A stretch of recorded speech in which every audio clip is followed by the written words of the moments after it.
Hello. कैसे हो आप लोग? घर में रुक करके गर्मी के इस अवसर पर आप ज़रूर पढ़ाई कर रहे होंगे, ध्यान से कर रहे होंगे। आज हम आपके बीच में द हिंदू में जो पब्लिश्ड एडिटोरियल कॉलम है और उनकी इंफॉर्मेशन है, उन्हीं पर हम चर्चा करेंगे, जिसमें पहला टॉपिक आपके बीच में दिया जाना है, निसार क्या है। ठीक, इसको हम चर्चा करके आपके बीच में जो प्रॉब्लम है उसको सॉल्व करेंगे। हाँ, इस पे कुछ क्वेश्चंस बना दिए गए हैं। फिर इसके बाद ये जो ट्यूबरकुलोसिस होती है, इस पर चर्चा करेंगे। फिर अगली बात, जो सार्वजनिक स्वास्थ्य है, पब्लिक हेल्थ है, इस पर भी चर्चा करेंगे। और चाबहार पर थोड़ी और चर्चा को व्यापक कर देंगे। क्लियर? और अब आप देखिए कि चाबहार को बार बार लिखा जा रहा है। नेचुरली पेपर 2 के लिए आप सतर्क रहे चाबहार को लेकर। आप आइए हम लोग पहला पॉइंट देखते हैं क्या है।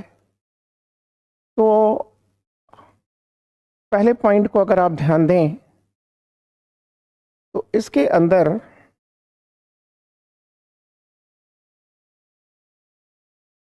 यहाँ देखिए, Nisar satellite can monitor tectonic movements accurately. देखिए, ये निसार सैटेलाइट है और कह रहा है कि यह मॉनिटर कर सकता है। किसको मॉनिटर कर सकता है? जो टेक्टोनिक मूवमेंट है उसको भी मॉनिटर कर सकता है। ठीक है, क्लियर? अब ये हैं, आप जानते हैं, हमारे एक प्राउड सर सोमनाथ इसरो के डायरेक्टर हैं। और लेकिन इस एस्से को लिखा है टी.एस. सुब्रमण्यम ने। और एग्जैक्टली ये निसार है क्या, तो आप याद रखेंगे, ये निसार में पहली चीज तो आप यहाँ आ जाइए। ये निसार में एन जो है वो यहाँ आ जाइए आप। ये नासा है। ठीक है, वर्ल्ड की सबसे बड़ी स्पेस एजेंसी आप जिसे कह सकते हैं अमेरिका की, ये है नासा। इनके बारे में आप और भी जान लेंगे कि नासा का जो हेड ऑफिस है वो कहाँ पर है। तो आप कहेंगे वाशिंगटन डीसी में है। क्लियर? लेकिन जो ये सैटेलाइट्स भेजते हैं वो फ्लोरिडा से भेजते हैं। फिलहाल इसका फुल फॉर्म भी होता है नेशनल एरोनॉटिक स्पेस एजेंसी। क्या है? National aeronautic space agency. ठीक है, लिख देते हैं नेशनल एरोनॉटिक्स स्पेस एजेंसी की बात कर रहा है। ठीक, और कह रहा है प्लस कर रहा है इसरो।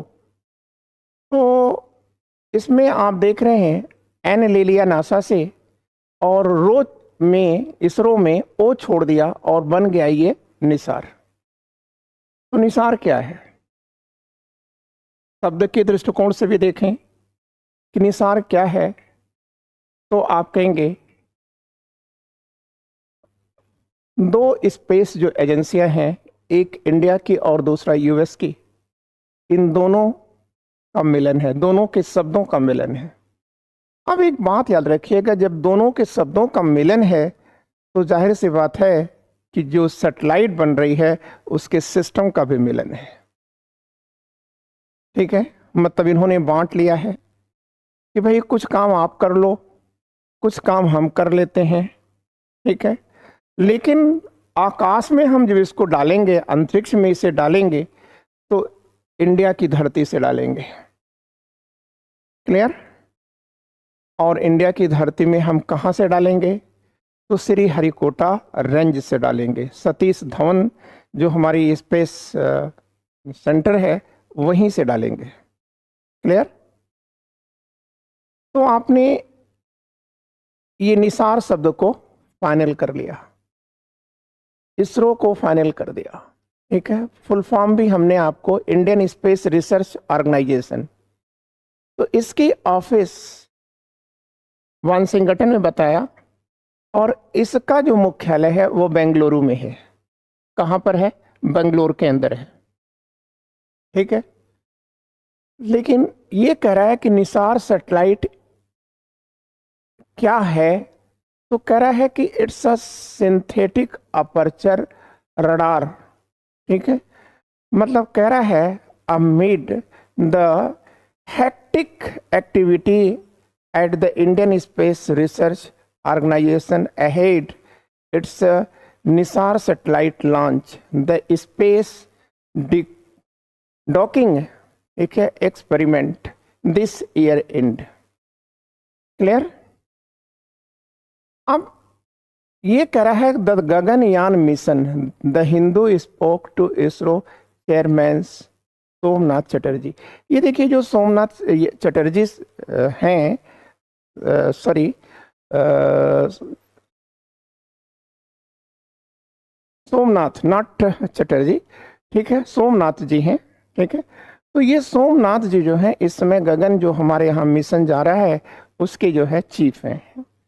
तो आपको हमने ये चीज बता दिया कि निसार में जैसे ये ऊपर लिखा हुआ है कि निसार सैटेलाइट है, देखिए निसार सैटेलाइट नहीं है। ठीक है, निसार क्या है? तो कह रहा है कि what is unique about Nisar. ठीक है, तो यहां पर इसके शब्द की व्याख्या कर दिया जैसा कि मैंने आपको बता दिया, लेकिन कह रहा है कि it's a synthetic aperture radar. मतलब निसार क्या है, ये लिखा है, थोड़ा बड़े में लिखा है, आपको समझ में आएगा इजीली। सिंथेटिक अपर्चर रडार, जिसे शॉर्ट में क्या कहा गया, सार बताया गया है। क्लियर? तो ये एक synthetic radar, aperture radar system है। क्लियर? अब इसमें कह रहा है कि इसका मतलब क्या होता है, पहली चीज। ठीक है, तो पहली चीज आपके माइंड में आया कि निसार, ठीक है, सैटेलाइट नहीं है। ठीक है, अपितु इसको आकाश में डालने के लिए या अंतरिक्ष में डालने के लिए जिस सैटेलाइट का प्रयोग किया गया है वो है GSLV। GSLV आपको हम दिखा देते हैं GSLV को। ठीक है, क्लियर? अब आप यहां आ जाइए और यहां से समझ लीजिए, क्योंकि आप याद रखिएगा कि यहां से आप एक भ्रम के दौर से गुजर रहे थे। क्या भ्रम का दौर था? ठीक है, तो यहां पढ़ने के बाद आपको लगता था कि निसार सैटेलाइट, ठीक है, कैन मॉनिटर। ठीक है, तो एग्जैक्टली निसार सैटेलाइट मॉनिटर नहीं करेगा। ठीक है, एग्जैक्टली ये मॉनिटरिंग करेगा निसार। ठीक है, और इसको सैटेलाइट से भेजा जाएगा, स्थापित किया जाएगा। तो अब आप बात को समझिए। ये देखिए आप सेकंड पॉइंट पर, सेकंड पॉइंट में आप यहां देखिए, देखिए ये है आपका GSLV। ठीक है, समझिएगा। ठीक है, जब आप किसी भी न्यूज़पेपर की सूचनाओं को लेते हैं तो उसका उद्देश्य, इंफॉर्मेशन, उस अखबार का जो उद्देश्य होता है वो जनता को सामान्य सूचनाओं से परिचित कराना होता है। अब ये आपकी मानसिक स्थिति है कि आप उन सूचनाओं से अपने एग्जामिनेशन के अनुरूप कितनी चीज़ें खोज लेते हैं और जान लेते हैं। ठीक है ना? क्लियर? तो आप याद रखिएगा, ये है आपका GSLV। तो आप याद रखिएगा निसार को, ठीक है, स्पेस में कौन लेके जा रहा है? GSLV लेके जा रहा है, GSLV जियो सिंक्रोनस, ठीक है।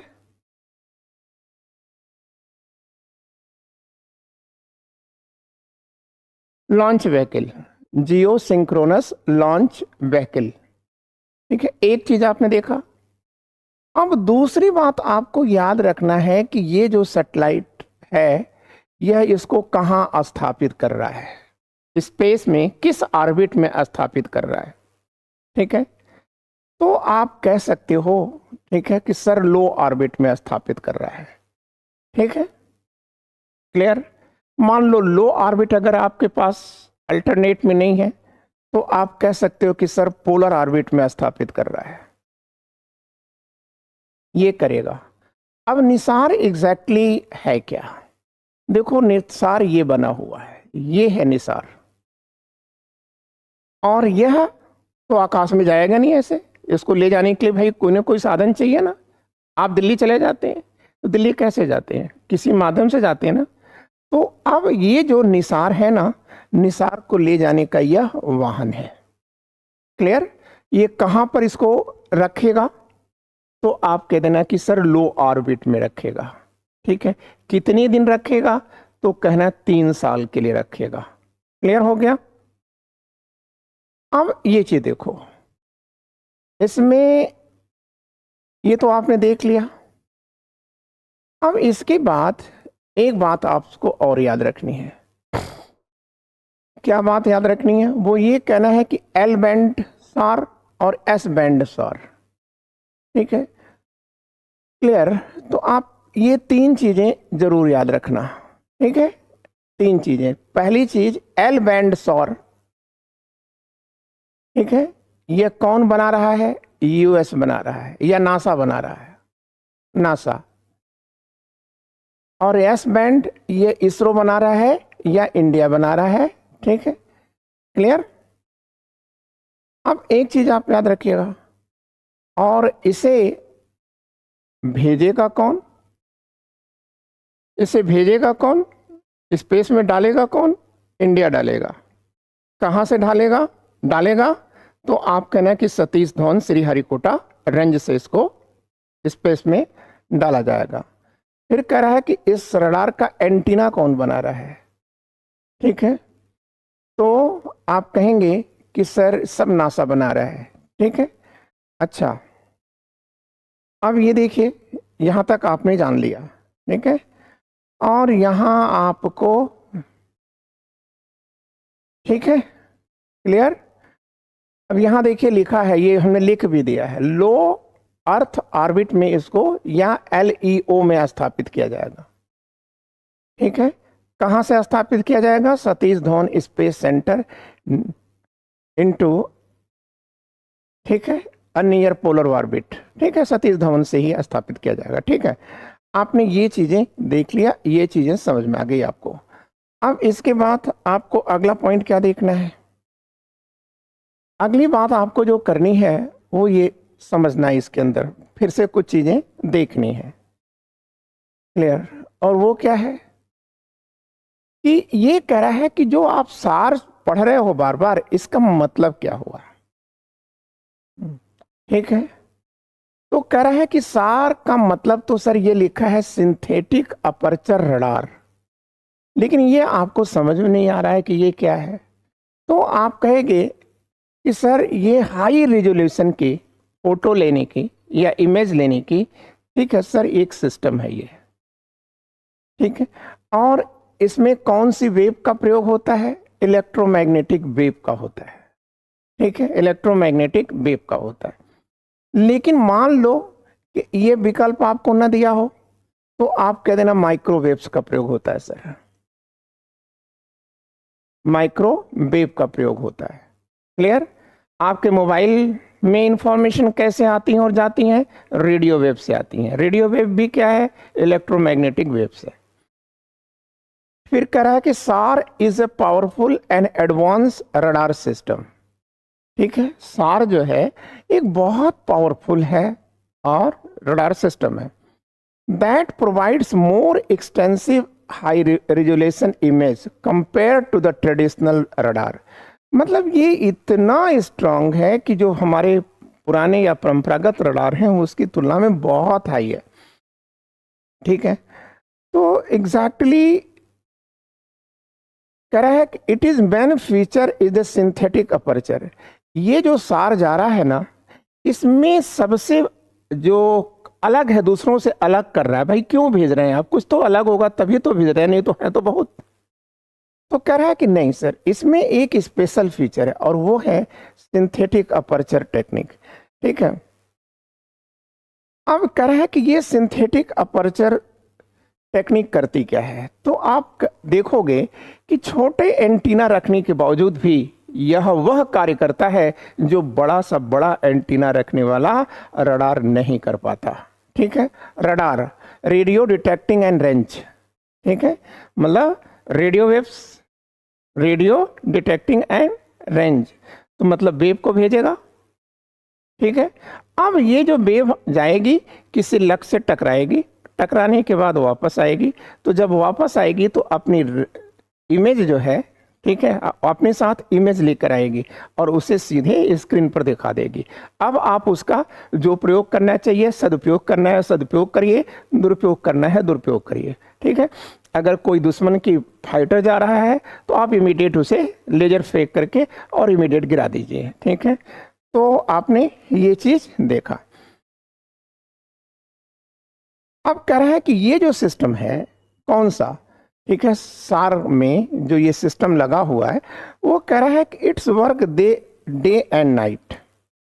ठीक है, वेदर का भी इसके ऊपर प्रभाव नहीं पड़ेगा। आकाश में क्लाउड है या वर्षा हो रही है, क्या हो रहा है, दिन है या रात है, इसका इसके ऊपर कोई असर नहीं है।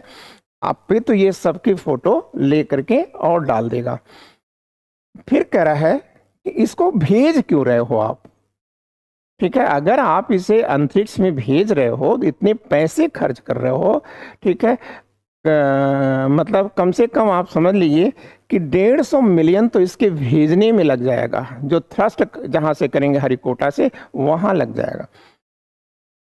तो अब कह रहा है कि इसका मेन उद्देश्य है सर ऑब्जर्वेशन। किसका ऑब्जर्वेशन करना, जो हमारे यहाँ नेचुरल डिजास्टर हैं, ठीक है, प्राकृतिक जो आपदाएं हैं उस पर नजर रखना।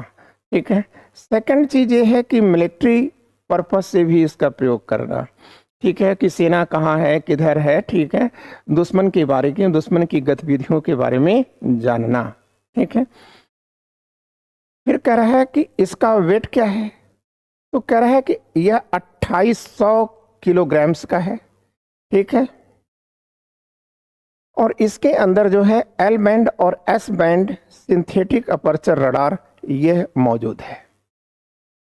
क्लियर हो गया। अब ये चीज है, ठीक है, ये हमने जितने भी पीले में किए गए थे, येलो में किए गए थे, सबकी पूरी व्याख्या हमने आपके बीच में ये कर दिया है।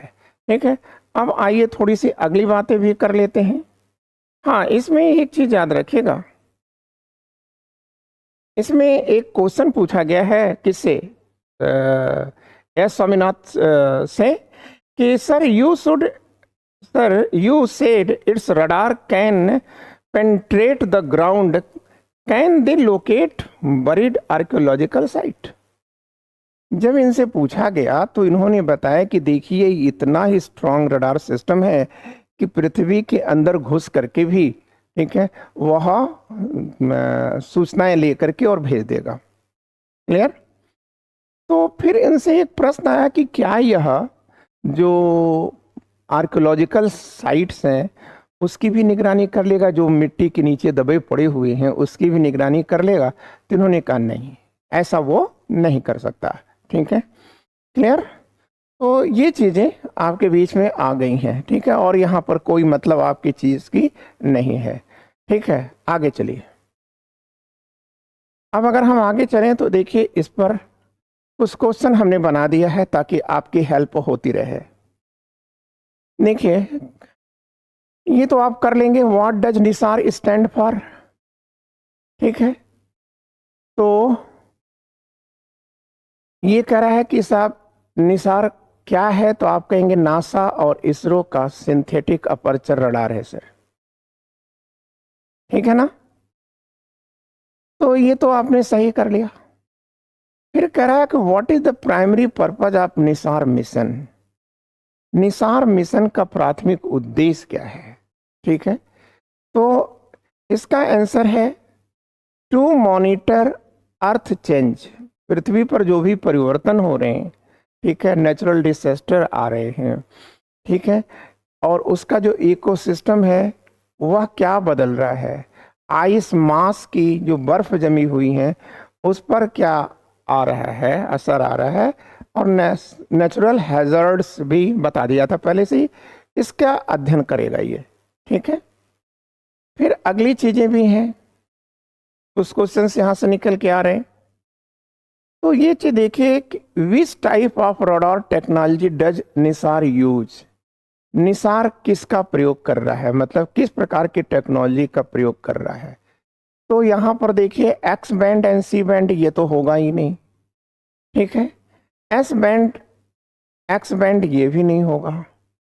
ठीक है, अब ये सब चीजें जो बैंड है और एस है, एल है, सी है, ठीक है, ये सब के लिए मैं आपको एक अलग से क्लास लेकर के, ठीक है, जल्द ही बता दूंगा, जिसमें ऑर्बिट्स क्या होती हैं, बैंड्स क्या होती हैं, पैटर्न्स क्या होती हैं, कौन किस में किस वे से मूव करता है। ठीक है, ये सब हम अलग से बता देंगे। तो फिलहाल इसका आंसर क्या है, तो आप कहेंगे कि sir L band and S band का वो प्रयोग करता है। फिर कह रहा है कि which orbit will the NISAR satellite operate in. ठीक है, वो किस ऑर्बिट में रहेगा, तो हमने पहले से ही आपको सब बता दिया है। ठीक है, तो आप कहेंगे कि सर लो अर्थ ऑर्बिट में। ठीक है, क्लियर। अब फिर अगली चीजें भी आपके माइंड में आ रही होंगी कि सब ऑर्बिट में क्यों, किसको लो में रखते हैं, किसको मीडियम में रखते हैं, किसको जियो स्टेशनरी ऑर्बिट में रखते हैं। तो जैसे जैसे हमारा पर्पज होता है, उद्देश्य बदलता रहता है, वैसे हम करते हैं। ठीक है, यह एक टाइम टेकिंग क्लास होगा, उसी में हम लेंगे। ठीक है, फिर कह रहा है कि what is one of the key scientific objective of Nisar. ठीक है, निसार का वैज्ञानिक उद्देश्य क्या है। ठीक है, तो कह रहा है कि to map the surface of Mars, no sir. फिर कह रहा है कि to study gravitational waves, no. ठीक है, तो इसमें क्या है, तो आप कहोगे कि सर पृथ्वी पर होने वाले परिवर्तन का अध्ययन करना, इकोसिस्टम का अध्ययन करना और उसके आइस मास का अध्ययन करना। तो ये आपका पोर्शन हो गया। अब एक पोर्शन आपके बीच में और आ रहा है, इसे पढ़िए आप। ये एग्जैक्टली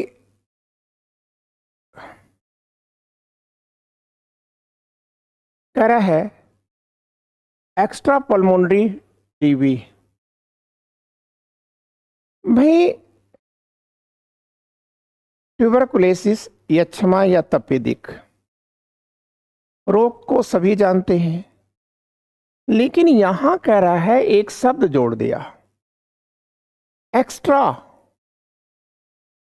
एक्स्ट्रा का मतलब क्या हुआ, अलग।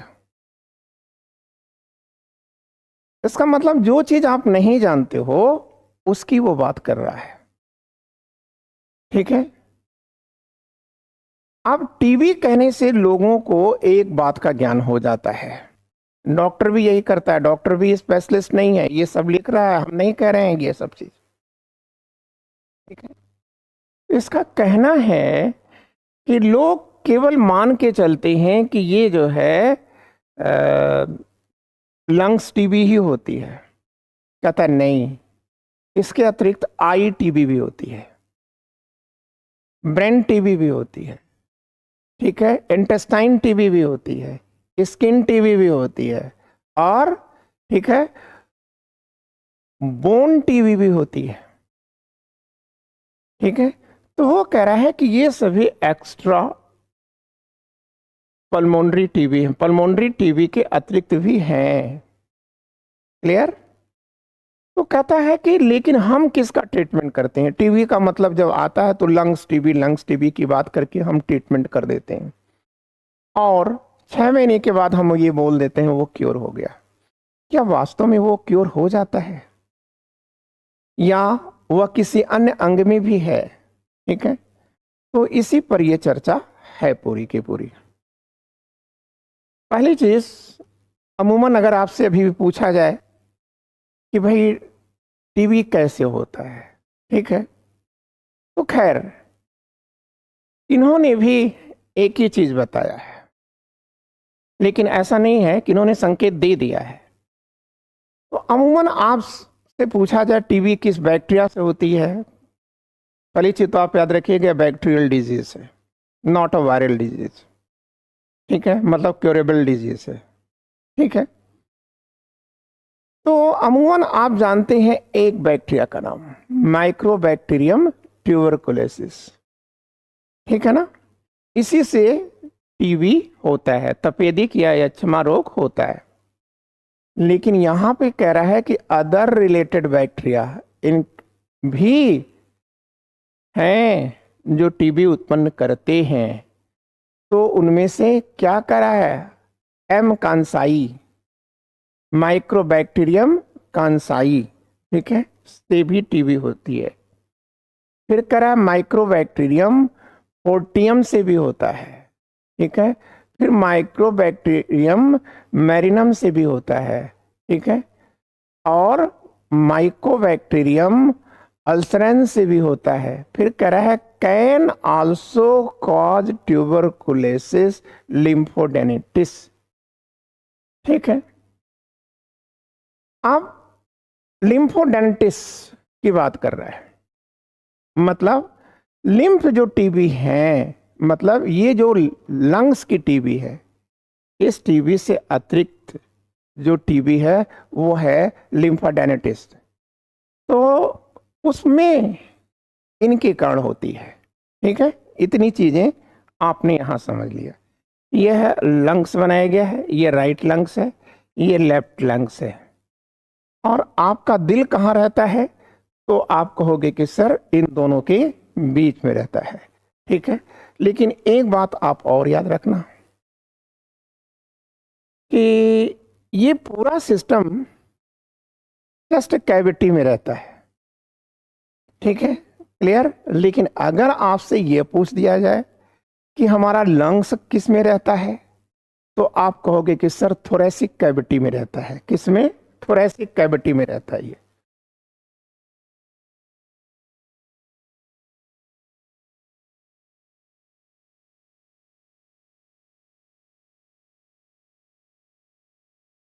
क्लियर? ये लिखा हुआ है थोरेसिक कैविटी। अब हम लोग इसको देखें तो कह रहा है, इसको थोड़ा पढ़ना पड़ेगा क्योंकि इसके अंदर भी मैटर छिपे हुए हैं। क्या छिपा हुआ है? कह रहा है कि while the most common form of tuberculosis which is pulmonary TB, जो सबसे कॉमन है, जिस होती है या जिसको लोग ट्रीटमेंट करते हैं, वह क्या है? पल्मोनरी टीबी है। ठीक है, पल्मोनरी टीबी, पल्मोन मतलब क्या होता है? आप कहेंगे सर फेफड़ा। ठीक है, और पल्मोनरी मतलब फेफड़ों को जो प्रभावित करता है, पल्मोन। ठीक है, पल्मोन मतलब होता है, ठीक है, लंग्स। ठीक है, तो लंग्स टीबी की बात कर रहा है। फिर कह रहा है in fact the lungs some 20% of TB infection developed in the lymph nodes. ठीक है, तो कह रहा है कि इसमें 20% हैं, 20% होते हैं। ठीक है, जो ठीक है क्या कर रहे हैं, हमारे लिम्फ नोड्स को, ब्रेन को, गट को, आईज को और अदर आर्गन को प्रभावित करते हैं। ठीक है, फिर कह रहा है कि this means that extra pulmonary infection can persist even after the TB infection in the lungs is resolved. ठीक है, मतलब देखिए जो टीबी होता है ना, हमने अभी आपको बताया ये केवल लंग्स को ही प्रभावित नहीं करता, अपितु लंग्स में जब ये प्रभावित करता है तो अन्य अंगों को भी प्रभावित करता है। ठीक है, उसी को इन्होंने क्या कहा है, एक्स्ट्रा कहा है। ठीक है, क्लियर। अब आगे देखिए, the World Health Organisation reports over 10 million new cases TB every year. जो WHO है वह प्रतिवर्ष 10 लाख मिलियन न्यू केसेस को रिकॉर्ड करता है प्रतिवर्ष। लेकिन कह रहा है कि ये जो 10 मिलियन लोग प्रभावित होते हैं, ठीक है, मुझे मिलियन बोलना चाहिए था, ठीक है, तो उसमें से जो 27% हैं वो कितने कहाँ पर हैं, आप कहेंगे इंडिया में है। 10 मिलियंस क्या है, पूरी दुनिया में है, और उस 10 मिलियन का 27% ये भारत में होता है। क्लियर। अब फिर कह रहा है कि लेकिन याद रखिएगा, तब तो फिर WHO को कुछ करना होगा। तो WHO ने ये डेट याद रखिएगा, 2030 तक दुनिया को टीबी मुक्त करने की, ठीक है, लक्ष्य रखा है, जबकि भारत का लक्ष्य तो अगले साल है। मतलब 2025 तक भारत ने लक्ष्य रखा है कि वह भारत को टीबी से मुक्त कर देगा। ये आप दोनों ही याद रखिएगा। फिर कह रहा है, यहां पर कह रहा है कि नॉलेज गैप है। ठीक है, मतलब इसके डायग्नोसिस का और इसकी दवा का और इसके एक्सपर्ट का दोनों की कमी है। ठीक है, डॉक्टर समझ नहीं पाता, डायग्नोसिस हो नहीं पाती और दवाएं उस तरह से कारगर हैं नहीं। ठीक है, क्लियर। और लक्ष्य आपने बना रखा है।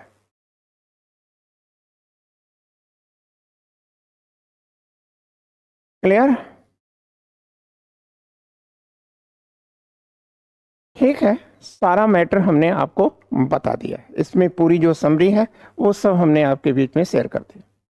अब आइए आप आगे। इसमें कुछ क्वेश्चंस भी शायद बने हुए हैं, आप देख लें।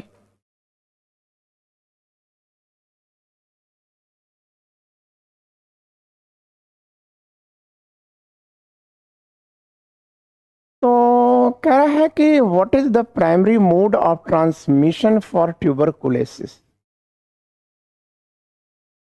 तपेदिक टीबी ट्यूबरकुलोसिस के संचरण, ट्रांसमिशन का प्राथमिक तरीका क्या है, कैसे वो फैलता है। ठीक है, देखिए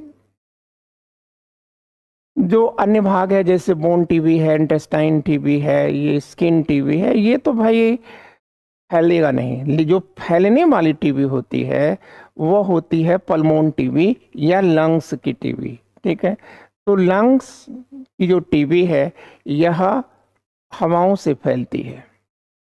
क्लियर, पास में बैठते हैं, छींकने से आएगी। ठीक है, तो इससे भी फैल जाती है। ठीक है, लेकिन आपको याद रखना है कि इसमें हम क्या लगाएं, दूषित भोजन और पानी नहीं, इससे टीबी नहीं आती। कीड़ों के माध्यम से नहीं। ठीक है, तो इसका आंसर है एयर बॉर्न ड्रॉपलेट से आती है। ठीक है ना, जो हम छींकते हैं, जो हम खांसते हैं, ठीक है, उससे आती है। तो यहां पर सी इसका आंसर लिखा हुआ है, एयरबॉर्न ड्रॉपलेट्स। ठीक है, अगला देख लेते हैं। कह रहा है which of following is a common symptom of pulmonary tuberculosis. ठीक है ना, वो कह रहा है कि देखो फुफ्फुसी मतलब लंग्स की बात कर रहा है, टीबी की बात कर रहा है। क्या एक सामान्य लक्षण क्या है, क्या होता है इसमें। ठीक है, तो आप याद रखेंगे। ठीक है, इसमें ये तो होगा नहीं, ये तो होगा नहीं, सिर दर्द भी नहीं होता, इसमें दर्द होता है सीने में। सीने में दर्द मतलब चेस्ट पेन एंड परसिस्टेंट कफ, लगातार खांसी आती रहती है। क्लियर? माइक्रोबैक्टीरियम ट्यूबरकुलोसिस से ये टीबी होती है, लेकिन जो एक्स्ट्रा पल्मोन टीबी है उसके लिए हमने आपको अन्य जो बैक्टीरिया है उसको भी बता दिया।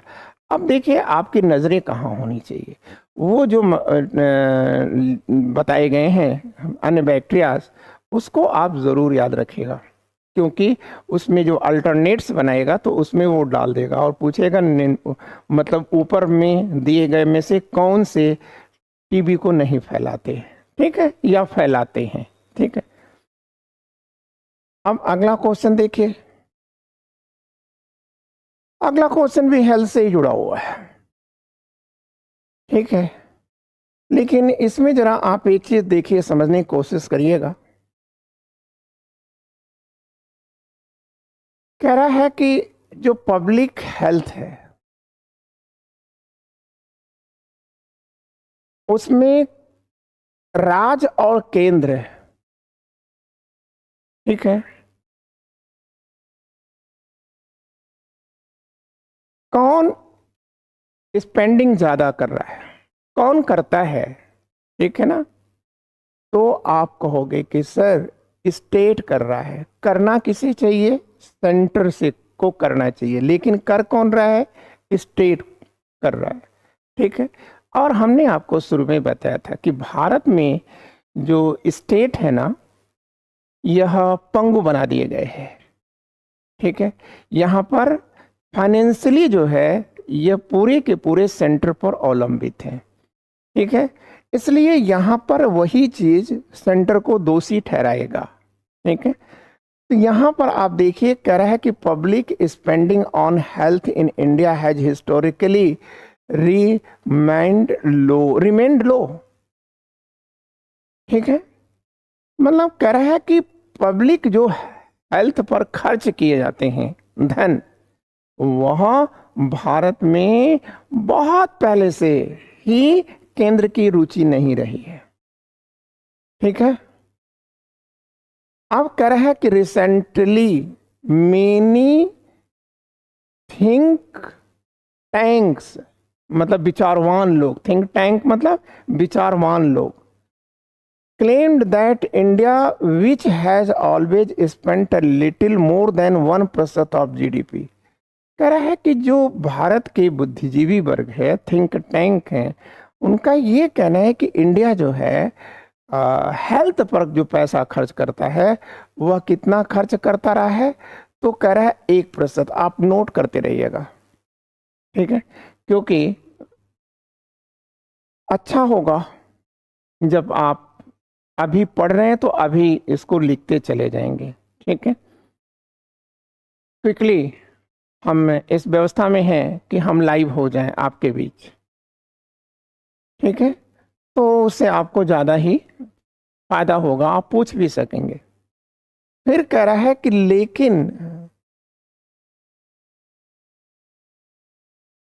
वर्तमान जो सरकार रही है केंद्र की, ठीक है, उसने इसमें थोड़ी वृद्धि कर दी है और वो 2% तक ला दिया है। क्लियर?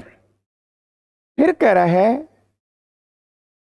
कि जो ये वृद्धि की गई है उसके लिए हम केंद्र सरकार को थैंक्स बोलना चाहते हैं, ठीक है।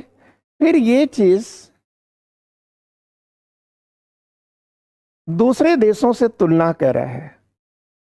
अब कह रहा है कि जो दूसरे देश हैं, ठीक है, वो हमसे ज्यादा खर्च करते हैं, ठीक है। हम हमेशा हेल्थ में आकर के तंगी के दौर में रहते हैं, हेल्थ पर हम पैसा खर्च नहीं कर सकते, करते हैं। फिर कह रहा है कि द सेंटर जो है, ये सेंटर क्या कर रहा है? हेल्थ में कटौती कर रहा है। NHM मतलब नेशनल हेल्थ मिशन में इसने कटौती कर दिया है, तो इसकी वो आलोचना कर रहा है। फिर कंपेयर करते करते वो कह रहा है कि भूटान जैसे एक छोटे से देश में, ठीक है, भूटान कहता है कि हम GDP को बढ़ाने में रुचि नहीं रखते, हम अपनी जनता की खुशियों को बढ़ाने में रुचि रखते हैं कि हमारी जनता कितनी खुश है, ठीक है, इसमें हमारी रुचि है। अब कह रहा है कि भूटान जैसा एक छोटा सा देश भी अपने यहाँ क्या करता है, हमसे मतलब इंडिया से 2.5 गुना ज्यादा हेल्थ पे खर्च करता है। फिर कह रहा है कि हमारा जो पड़ोसी देश एक और है जो काफी इकोनॉमिकली बहुत परेशान चल रहा है, श्रीलंका, वो कह रहा है कि वो भी हमारी तुलना में, ठीक है, 3 गुना ज्यादा खर्च करता है। लेकिन एक बात और कह रहा है, जिस ब्रिक के हम मेंबर हैं, ठीक है, मतलब ब्राजील, रूस, इंडिया, चाइना और साउथ अफ्रीका, मतलब ये जो 5 हैं, ठीक है, मूल वाले, कह रहा है कि वे लोग क्या करते हैं, वो लोग कितना खर्च करते हैं।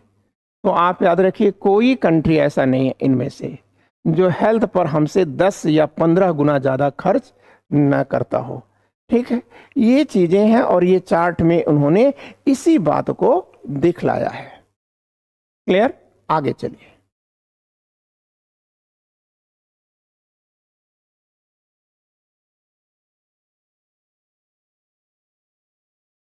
अब अगर हम आगे देखें तो अभी हमने कल भी इस पर चर्चा किया था, आज फिर हमारे सामने ये मैटर आ ही गया।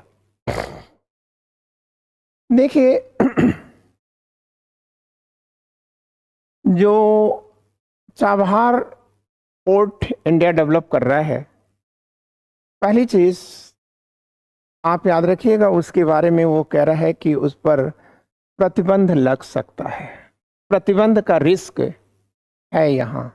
ठीक है, ये जो आप इंडिया और ईरान के साथ जो 10 वर्ष का पैक्ट चल रहा है, इसका चाबहार पर 10 वर्षों का जो पैक्ट है, वो कह रहा है कि वह पोटेंशियल रिस्क में आ सकता है, सैंक्शन उस पर लग सकता है। ये यूएस बोल रहा है। ठीक है, तो आप को पूरे मैटर को समझने की जरूरत है। क्लियर? क्योंकि जब तक आपका बेस नहीं रहेगा तब तक आप इस इंफॉर्मेशन से, ठीक है, ये इंफॉर्मेशन ओके, बहुत अच्छी बात है, लेकिन इसके अतिरिक्त आपको और भी कुछ जानने की जरूरत है। ठीक है, तो ये चीजें अपने आप उसमें समाहित होगी। क्लियर? कह रहा है कि the new 10 years agreement between India and Iran to develop the Chabahar port carries potential risk of sanction, ये चीज उतार दिया। ठीक है, अब कह रहा है the US state department said Tuesday. ठीक है, मतलब उन्होंने बताया, यूएस के लोगों ने बताया। अब देखिए, ये मैटर आप समझिए, प्रॉब्लम क्या कहाँ पर है। ठीक है, यूएस क्यों प्रतिबंध लगाता है? तो देखिए, यूएस भाई सुपर पावर तो है ही है दुनिया का। ठीक है, हर तरीके से सुपर पावर है। तो वो करता क्या है, जहां भी यूएस को लगता है, पहली चीज तो आप अपने माइंड में याद रखिएगा, यूएस एक व्यापारी देश है। क्लियर? लेकिन भरोसेमंद भी है। चाइना की तुलना में बहुत ज्यादा उस पर आप भरोसा कर सकते हैं। क्लियर? तो आप देखिए कि जब भी यूएसए को लगता है कि कोई कंट्री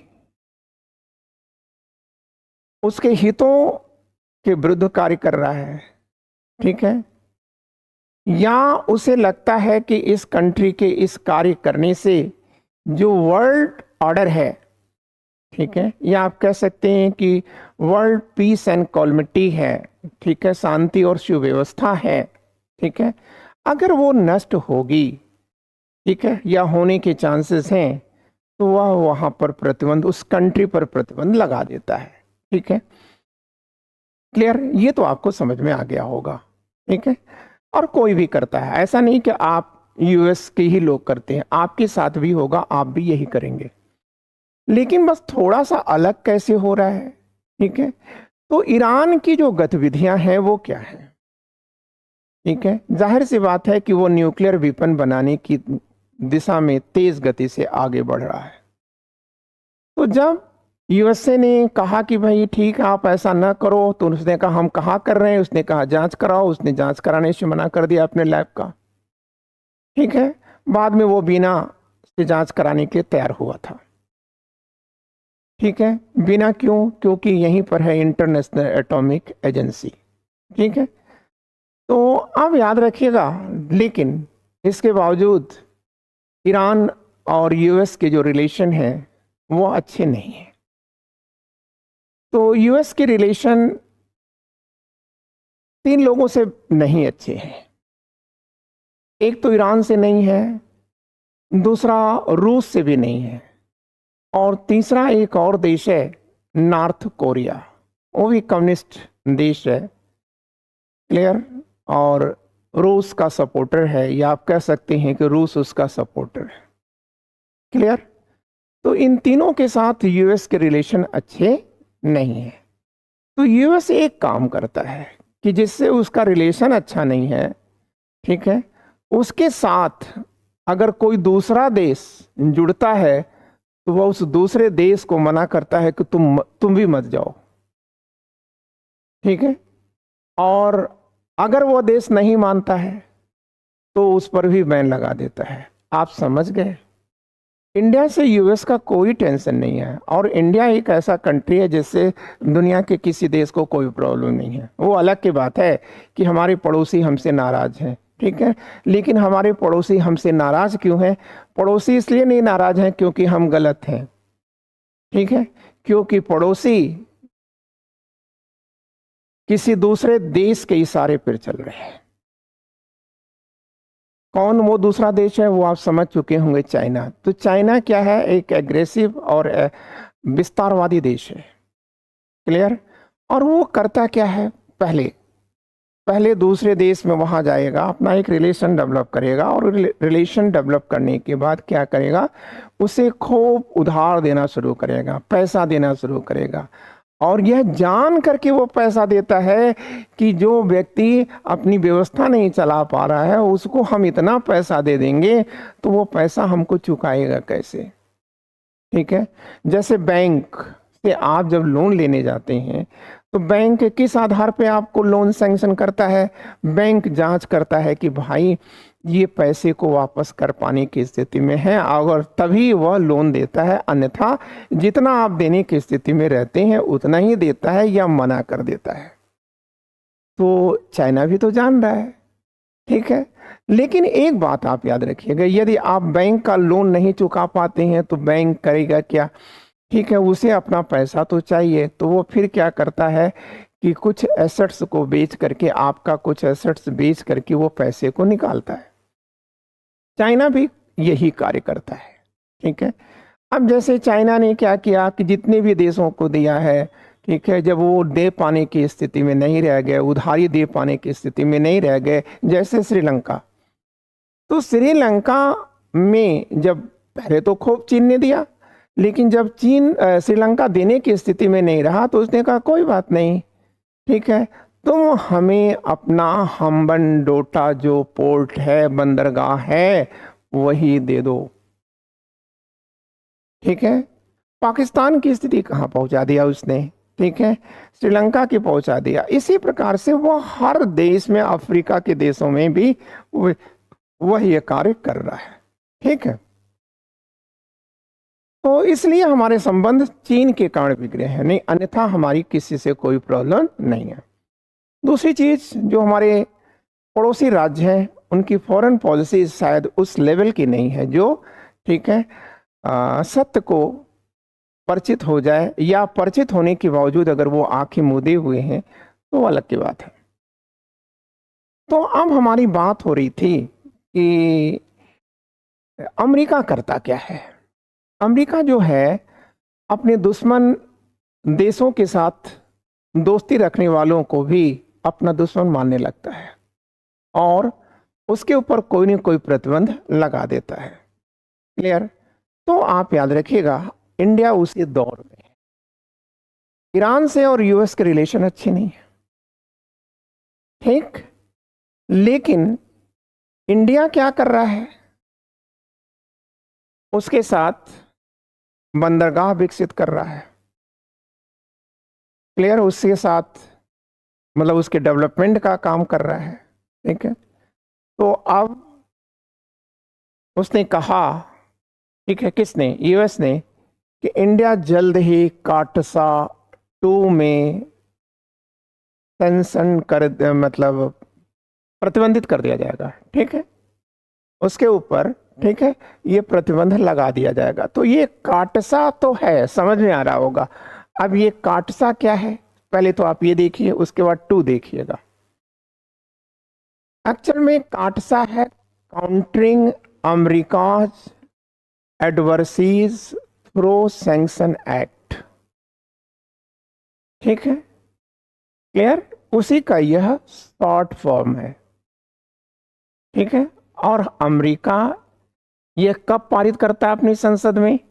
आप कहोगे कि सर 2017 में, 2017 में इसे पारित कर देता है। ये लिखा है, काटसा is the law that came into effect in the US 2017 and was meant to punish countries having deep engagement with, देखिए ये आपके सामने आ गया। ये काटसा किस पर लगाया जाता है? जो रूस, नॉर्थ कोरिया और ईरान के साथ, ठीक है, संबंध रखता है। तो काटसा है क्या? तो आप कहेंगे यूएस द्वारा, ठीक है, अपने दुश्मन राष्ट्रों के साथ, अपने दुश्मन राष्ट्र के साथ या राष्ट्रों के साथ, ठीक है, अच्छा संबंध रखने वाले देशों पर आरोपित किया जाता है, और यह एक इकोनॉमिकल क्या है, प्रतिबंध है। समझ गए बात? ठीक है, अब बात आती है काटसा 2 क्या है। इसका मतलब काटसा 1 भी रहा होगा तभी तो 2 आएगा। ठीक है, तो देखिए जब काटसा 1 लागू हुआ था, ठीक है, तो ईरान की चारों ओर से उसके तेल को रोक दिया गया था। तो जब तेल को रोक देंगे तो बड़ी प्रॉब्लम हो जाएगी, क्योंकि वह बड़ा ऑयल प्रोड्यूसर कंट्री है। तो उसमें जर्मनी जैसा यूरोप का एक देश, उसने क्या किया, बैठक बुलवाई। ठीक है, उसमें सभी बड़े देश थे। क्लियर, मतलब ये 5 पावर्स थी। ठीक है, इसके साथ साथ जर्मनी तो था ही, तो ईरान भी था। तो वहां पर, ठीक है, काटसा 1 में ढील दे दी गई, और काटसा 1 में ढील का परिणाम ये हुआ कि इंडिया को 2 फायदा मिल गया।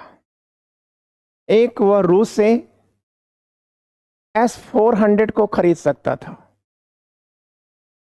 इस तोप को वह खरीद सकता था। अमेरिका ने इसकी छूट दे दिया। और दूसरी तरफ यह है कि वह ईरान से, ठीक है, व्यापार भी कर सकता था। क्लियर, लेकिन अब उसने S-4 खरीदने की छूट क्यों दे दिया? क्योंकि देखिए यूएस की एक मजबूरी है। यूएस को अगर कहीं से दूसरी चुनौती मिल रही है तो वो चाइना से मिल रही है। ठीक है, और चाइना को काउंटर पार्ट करने की स्थिति में अगर कोई राष्ट्र है तो भारत है। तो वहां पर अमेरिका ने ये सोचा कि भाई ठीक है, चीन जैसा देश इंडिया के पड़ोस में है, तो इसलिए इंडिया को ताकतवर होना चाहिए। फिर परिणाम क्या हुआ? काटसा 1 की ढील का परिणाम था, छूट का परिणाम था कि यहां पर इन्होंने ले लिया। क्लियर, भारत ने खरीद लिया। अब बात आती है कि चलो यहां हो गया, लेकिन अब ये आया कि अमेरिका जब ये चाबहार कॉन्ट्रैक्ट हो रहा था, ठीक है, तो उस समय क्यों नहीं बोल रहा था? देखिए एग्जैक्टली चाबहार का विकास करके अफगानिस्तान का विकास हो सकता है। ठीक है, और इसलिए उसने प्रारंभ में कोई हस्तक्षेप नहीं किया था, लेकिन आज उस पर हस्तक्षेप करने की स्थिति में आ रहा है। ठीक है, अब हम आपको एक चीज बता देंगे, भारत क्यों चाबहार में दिलचस्पी रख रहा है। ठीक है, तो आइए देखते हैं भारत क्यों उसमें दिलचस्पी रख रहा है।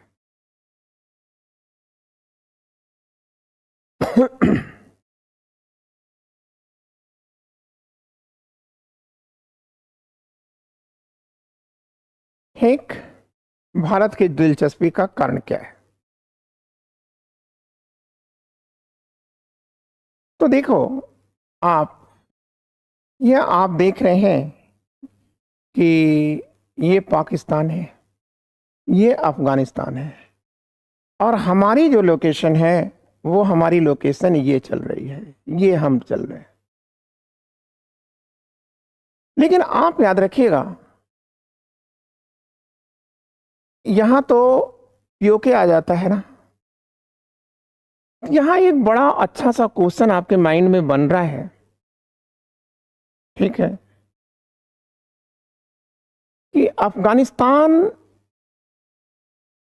क्या भारत के साथ सीमा शेयर करता है। तो आप कुछ में किताबों में पढ़ते होंगे नहीं करता है, कुछ में पढ़ते होंगे कि करता है। तो देखिए कि कब करता है और कब नहीं करता है। कब नहीं करता है तो आप कहेंगे जब तक पीओके अधिकृत कश्मीर पाकिस्तान के पास है तब तक वह भारत अफगानिस्तान के साथ बाउंड्री शेयर नहीं करता। लेकिन अगर पीओके इंडिया में आ जाए तो वह अफगानिस्तान की सीमा शेयर करेगा। अब प्रश्न आता है कि वर्तमान में क्या है। पीओके तो पाकिस्तान का है, वो अलग की बात है कि इस समय पीओके में, ठीक है, जबरदस्त एक तरह से आप कह सकते हैं कि सिविल वॉर चल रहा है और वहाँ के लोग इंडिया में मिलना चाहते हैं। ठीक है, वो भी हम जल्दी आपके बीच में बताएंगे। लेकिन अब प्रश्न आता है कि अभी फिलहाल अफगानिस्तान तक जाने के लिए हमारे पास क्या रास्ता है। कोई रास्ता नहीं है। हम तभी वहां जा सकते हैं जब हमें पाकिस्तान जाने की अनुमति दे। ठीक है, तो पाकिस्तान तो वैसे भी नहीं देता, लेकिन चाइना के विरुद्ध पाकिस्तान बोल नहीं सकता। क्लियर, क्योंकि पाकिस्तान का बाप दादा बन चुका है वो, और इसलिए बन चुका है क्योंकि वहां पर सीपेक जो प्रोजेक्ट चल रहा है, चाइना पाकिस्तान इकोनॉमिक कॉरिडोर, ठीक है, ग्वादर बंदरगाह तक जा रहा है। ठीक है, उससे तो बिल्कुल ही वो इंडिया को महत्व नहीं देगा। तो अब प्रश्न आता है कि हम अपने जो सदियों पुराने दोस्त हैं, ईरान भी हमारा सदियों पुराना दोस्त है, अफगानिस्तान भी हमारा सदियों पुराना दोस्त है। ठीक है, इन सबों के साथ हमारे कल्चरल अफेयर्स रहे हैं। ठीक है, और आप जानते भी हैं, ठीक है, कि हमारे यहाँ जो इस्लामिक एक्सपेंशन होता है, ठीक है, कल्चरल एक्सपेंशन, वो ईरान से ही होता है।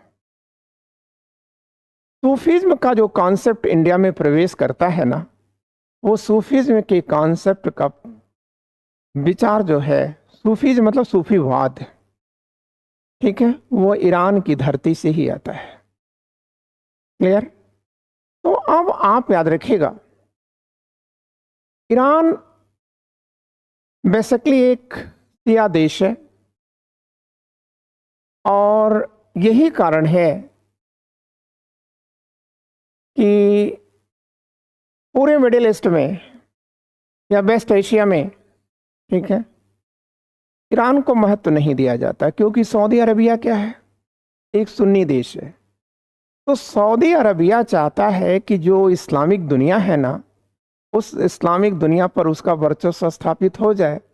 ठीक है, और ईरान चाहता है कि उसका वर्चस्व स्थापित हो जाए। इसलिए सऊदी अरबिया और ईरान एक दूसरे के दुश्मन बने रहते हैं, वो कभी भी एक नहीं है।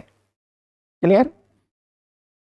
और वैसे क्योंकि एक शिया जो पॉपुलेशन है ये वेल एजुकेटेड है, इसलिए ईरान जो है वो डेवलपमेंट में, साइंस एंड टेक्नोलॉजी की दुनिया में ये बहुत आगे जा चुका है।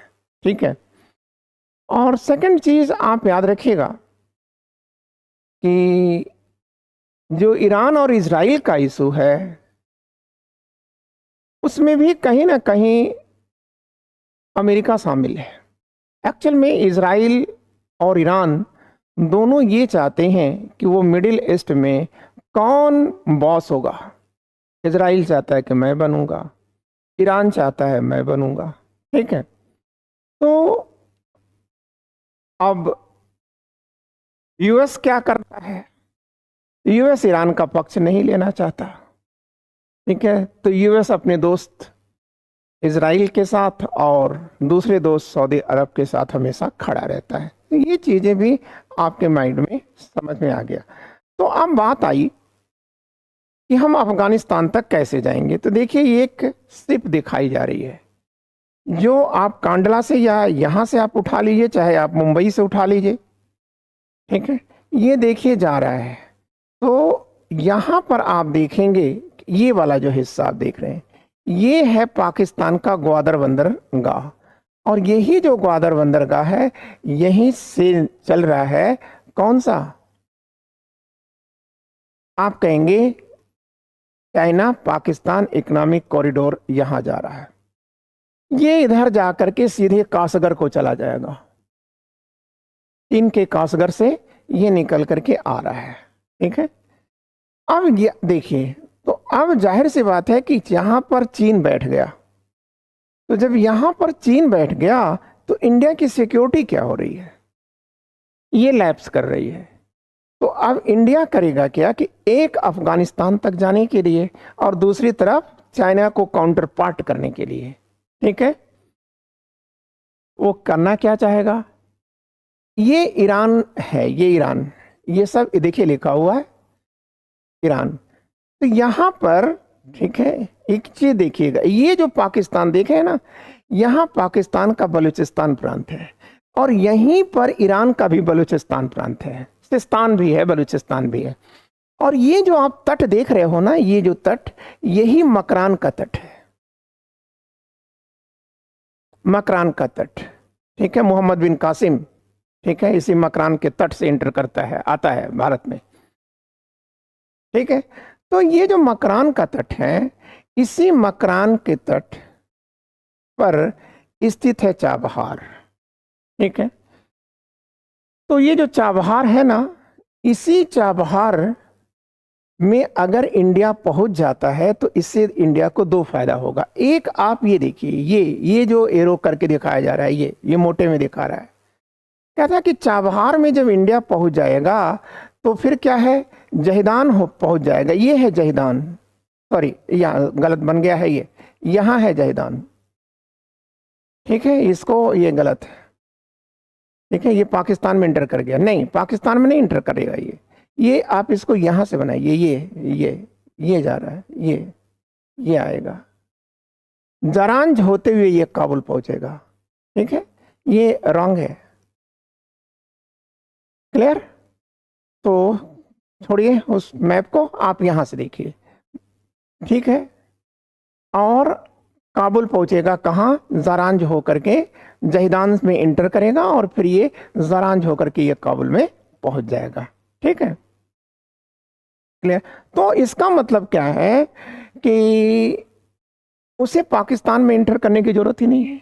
लेकिन ये जो एरो है, ये एरो शायद ठीक है ऐसे खींच दिया गया है, ध्यान नहीं दिया गया, क्योंकि ये पाकिस्तान में इंटर कर रहा है। ठीक है। आपको इसे पाकिस्तान के बाहर दिखाना है, यहां पर दिखाना है जहां पर अफगानिस्तान शुरू हो रहा है। ठीक है। तो अब इंडिया को अफगानिस्तान आने के लिए मौके मिल गया, और जब वो अफगानिस्तान पहुंच जाएगा तो यहां पर तो सेंट्रल एशिया है, ये तुर्किस्तान है, आर्मेनिया, सब जगह पहुंच जाएगा ये। ठीक है। और ये येमेन कि यहाँ पहुंचा तो सेंट पीटर्सबर्ग ही पहुंच जाएगा, रूस ही पहुंच जाएगा। फिर इसके साथ साथ वो एक काम और कर सकता है, ईरान होकर के ये कैस्पियन सी होते हुए, ठीक है, जिस देश में जाना चाहेगा वहां चला जाएगा। ठीक है। तो अब आप याद रखिएगा कि इंडिया की रुचि क्या है, ठीक है, और ईरान की भी रुचि है। ईरान इंडिया के साथ क्यों रिलेशन करना चाहता है, ठीक है, एग्जैक्टली ईरान बहुत बड़े प्रतिबंधों से ग्रसित चल रहा है, ठीक है, और ऐसी स्थिति में भारत से उसके संबंध बहुत प्राचीन युगों से रहे हैं, ठीक है, और उससे फाइनेंशियल भी होना चाहिए, और भारत को भी वह एक पक्ष में लाना चाहता है क्योंकि भारत एटॉमिक पावर में सक्षम है, इसके साथ इंफॉर्मेशन में भी सक्षम है, ठीक है। और यहाँ पर जो डायस्पोरा रहता है ईरान के अंदर भारत का, ये डायस्पोरा जो है मुख्यतः या मतलब एजुकेटर्स में है, एजुकेशंस में है, या मेडिकल विंग्स में, या इंजीनियरिंग विंग्स में, ये बहुत ज़्यादा ईरान के लिए लाभप्रद होते हैं, ठीक है। अब एक चीज और आपको जान रखना है कि अगर भारत पर काटसा लग गया तो भारत पर क्या प्रभाव पड़ेगा। आप कहेंगे भारत को डॉलर नहीं मिल पाएगा, और जब डॉलर नहीं मिल पाएगा तो भारत की जो इंटरनेशनल जो अंतर्राष्ट्रीय लेन देन है वो सभी प्रतिबंध मतलब मुश्किल में आ जाएंगे, ठीक है। बस थैंक यू, ठीक है, गुड डे।